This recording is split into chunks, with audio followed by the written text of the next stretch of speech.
Hey, good morning. Back to day 2 of Men's Health Week. And this morning I'm going to talk about sugar. Yeah, it's a lovely word, isn't it? Immediately it starts to make your mouth water. Your brain starts getting excited. At the end of the day, we absolutely need sugar.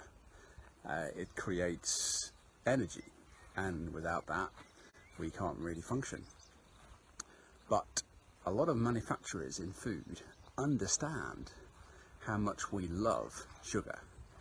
Gives us a little dopamine hit, reward, and we want more of it. It gives us a sugar spike. The other thing we have learned about sugar recently is that fructose, a subset of the sugar family, is also very bad because it creates something called uric acid. Anybody who understands about gout knows that uric acid creates little crystals, and those can manifest themselves in your toe or your knuckles or your elbow, and it's really painful. The other thing about fructose is that it can also cause really bad inflammation, and that can manifest itself in the brain and give lots of long-term health problems that way. But the thing is, our bodies love fructose. It's part of our primeval instinct.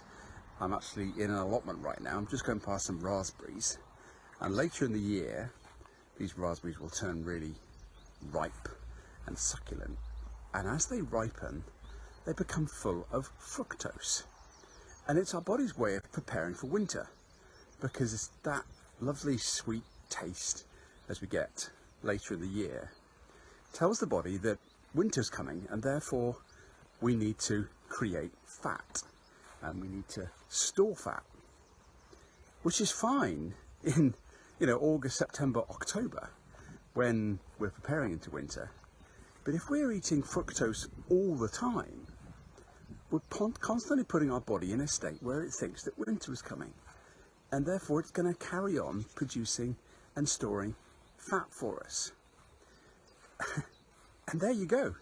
Part of the problem is why we can't seem to shift the obesity problem or weight loss is because we are consuming more and more and more fructose. 100 years ago, it didn't even exist in terms of the food manufacturing food chain. And now it's everywhere because people think that we can paper over the glucose problem, calories, and substitute it with other types of sugar. But there's one thing the body does. When it has too much sugar, it then produces it into fat, and that stores that. And is that really what you want to be doing? So that's today's men's health tip, to be really wary about sugar and how much sugar you are taking every day, and whether or not you can cut it back.